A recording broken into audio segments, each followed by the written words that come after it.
Hey, what is going on, guys? Welcome back to another video. So this year's free agency class is looking pretty solid. There's a lot of notable names. I'd say there's two superstars in Guentzel and Reinhart. The rest are all pretty high-level players. But one thing that they all have in common is that they need new contracts this summer. So I wanted to run through what I think these guys' contract predictions are going to be. I'll get into a little bit whether or not I think they're going to re-sign with their team. But this is mainly going to be predicting their contract based on their play, based on their general manager tendencies if they're planning on re-signing. Overall, just the factors saying how long they're going to sign for and how much money per, I was going to say how much money per year. So without further ado, we got 13 guys like Reinhart, Guentzel, Stamkos, Pavelski, Kane, to name a few. So let's get into it, and we're going to start with probably the biggest one, or the one that's having the best season. You can argue that Guentzel definitely has a longer track record than Sam Reinhart, but I think Sam Reinhart signs for 8 years, $9.25 million.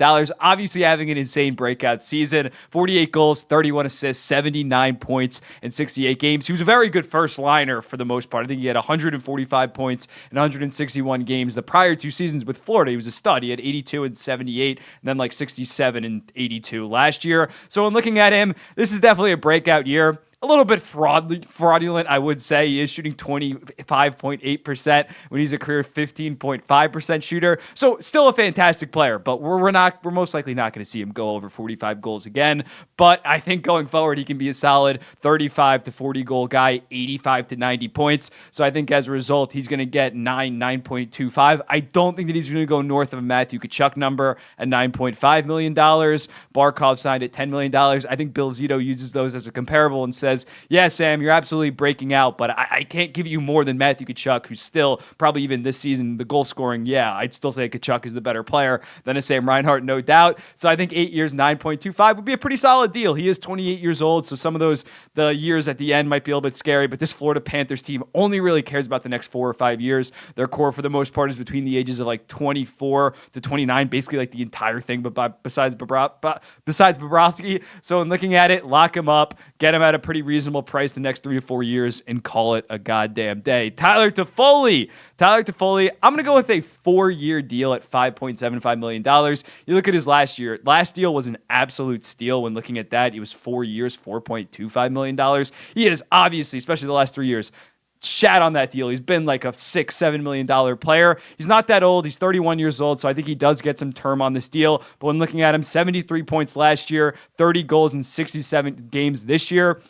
He's a very, very good top 6 forward. So I think a team that's maybe on the come up, similarly to what New Jersey tried to do with Andre Palat, although that was a disaster. I think Toffoli's a lot more reliable because considering he's done it in different spots instead of just a loaded Tampa team. I think someone can give him a 5-year, $5.5 million deal and just let him teach some of their young stars, give them some support as they rise to the top and become actual playoff contenders. I think that makes a lot of sense for Tyler Toffoli. Chris Tanev, 34 years old, so this is interesting. I think that he gets some years, though. I'm going to be going 3 years, $5.25 million.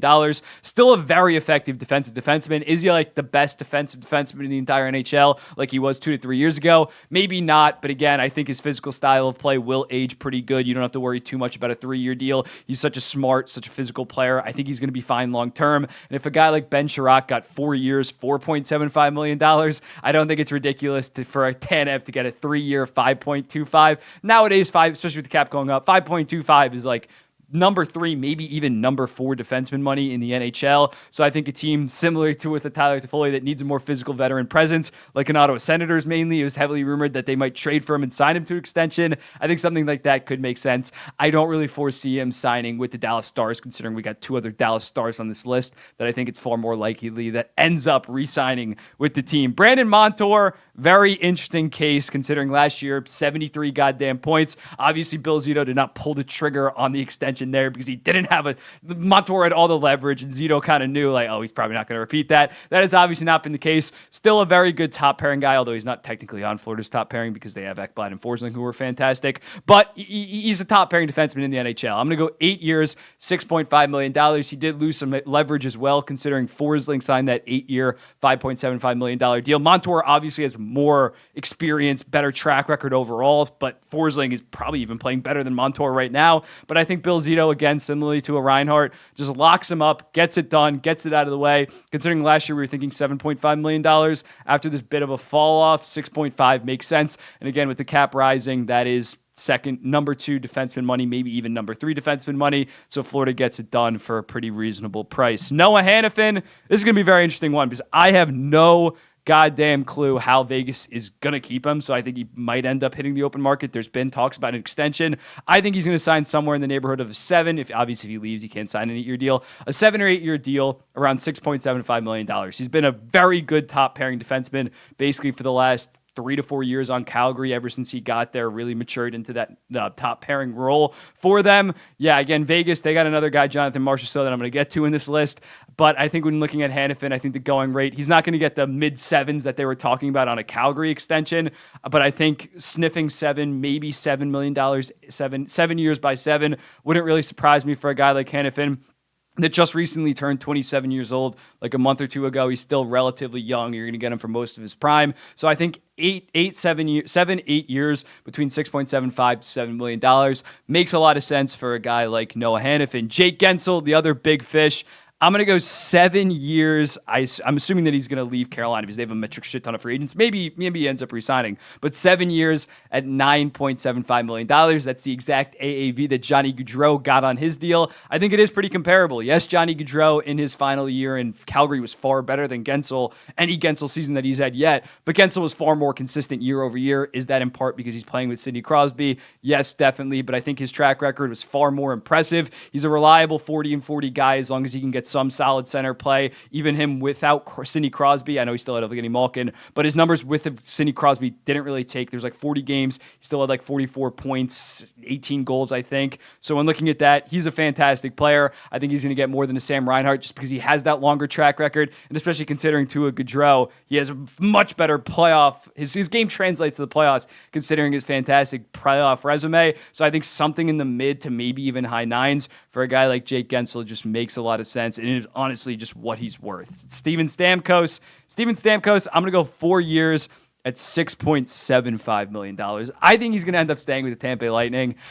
I can't imagine a world where Steven Stamkos ends up leaving the Tampa Bay Lightning. That would be so goddamn weird. And when looking at him, he's still on pace for around 75-ish points, 35-ish goals. He's still an elite offensive player. Those defensive numbers have kind of just fallen off an absolute cliff. But I still think that given his high-end offensive play, you get him on a kind of team-friendly deal for a year or two with that 6.75. Stamkos is happy because he gets some term. It's similar to an Evgeny Malkin 2 summers ago when he signed 4 years, $6.1 million. Malkin was also 2 years older than Stamkos is going to be when he hits the open market. So I think that, and it's also Malkin signed for $600,000 less. But I think that's a decent comparable. You get him for a little bit cheap in the next 1 or 2 years. Tampa, we don't know what they're going to be like in 3 to 4 years. So give those 4 years. Who really cares? And you just keep your GOAT, your franchise's GOAT, with Steven Stamkos is right now, although Kucherov might eventually catch him one day. Jonathan Marchessault, interesting one considering how fantastic of a year he's having, but I have him similar to a Steven Stamkos. I have 4 years, $6 million. He's having a career year. 37 goals in 67 games. I highlighted him in a previous video, the most underrated seasons this year. He's playing fantastic. I also just cannot see him end up leaving. I think they definitely let Noah Hanifin walk instead of a Jonathan Marchessault. And I think they can get him for a pretty reasonable $6 million.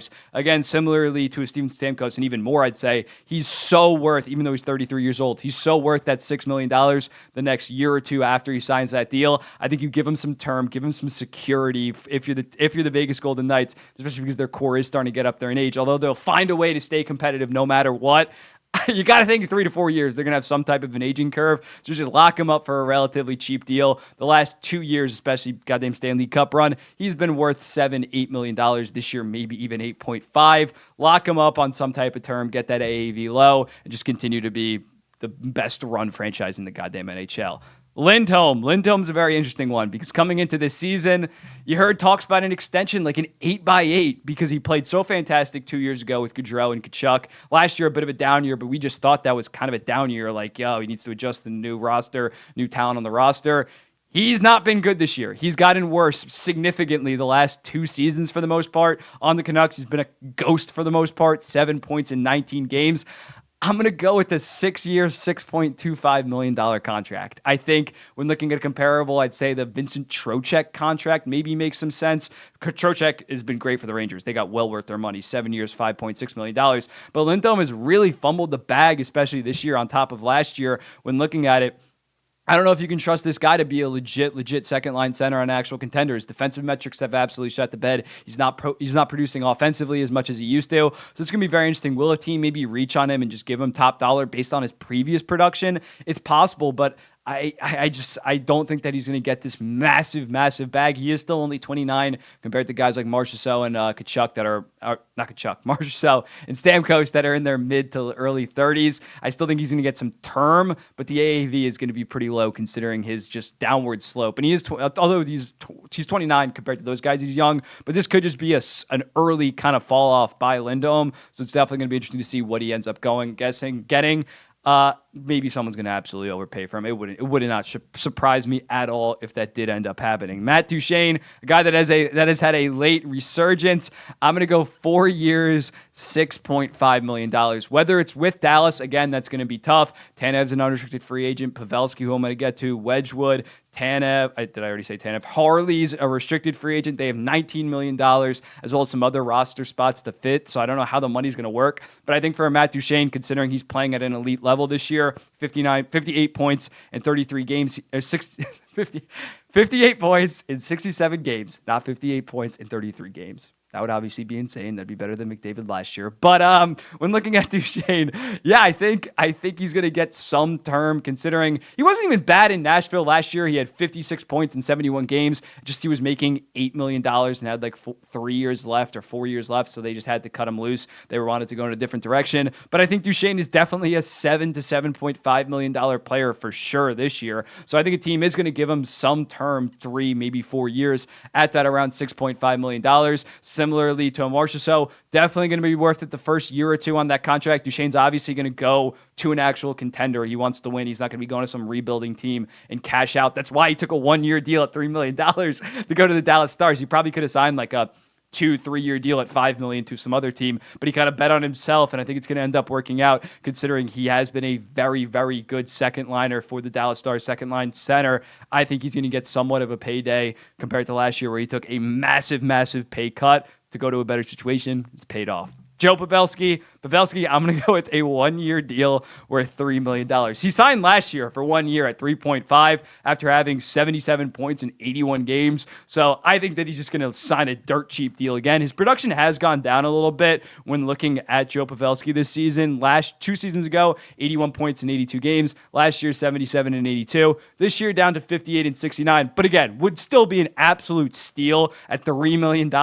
So I think considering he signed that 1 year, 3.5, I can't imagine he's looking for a shit ton of term, especially after signing that previous deal. So yeah, I think a 1 year, he's made more than enough money. I think he just wants to stay in Dallas and wants to eventually win a cup with his team, get his first Stanley Cup. So I think it makes sense. And considering he is starting to get up there in age, I don't think that he's going to ask for like $5-6 million on a 1 year deal. I can't see that happening. Sean Monahan, second to last. We got Sean Monahan. I am going to go with a 3-year deal at $5 million. He's having a resurgence this year in Montreal, and then obviously heads to Winnipeg. 21 goals, 27 assists, 48 points in 68 games, as well as being solid last year in 25 games. I believe he had 17 points before getting hurt. I can't see a team giving him serious money or serious term just because those injuries have been so prevalent. Not this season, but the prior 3, basically every single year for the most part, he had some type of a serious injury. So I think 3 years at $5 million, there is some risk attached to that. I can't see a 4 or 5 year deal at north of $5.5-6 million. I just can't see a team that is signing Sean Monahan that's going to try to be highly competitive, give out that much. But if he can be healthy, he's going to be a 50-ish point second liner. I think he's found his game from prior years before. I think he was just battling through those injuries. If he can stay healthy, he's going to be well worth $5 million. If he can stay healthy, that's a massive if, and it's going to be very interesting to see where he ends up going. If he ends up staying in Winnipeg, I honestly don't know, or if he leaves. And then lastly, we got Patrick Kane. Patrick Kane, I'm going to go with a 1 year deal at $5.5 million. I think Patrick Kane is going to do this not cup chase, but he's going to keep on signing 1 year deals. I think he wants that flexibility given situations. I don't think that he's going to try this like a Pavelski, find a home for the next final 5-6 years of his career. I think he's going to hop to different spots. I don't think he's going to sign that much of a long-term deal in Detroit. So when looking at him, obviously he's been fantastic, 35 points in 37 games. If I had to guess, I would say he runs it back with the Detroit Red Wings, but I think he's going to keep his options open. I can't see him signing a 4-year deal that basically locks up the rest of his career in one certain spot. I think he's going to keep that flexibility.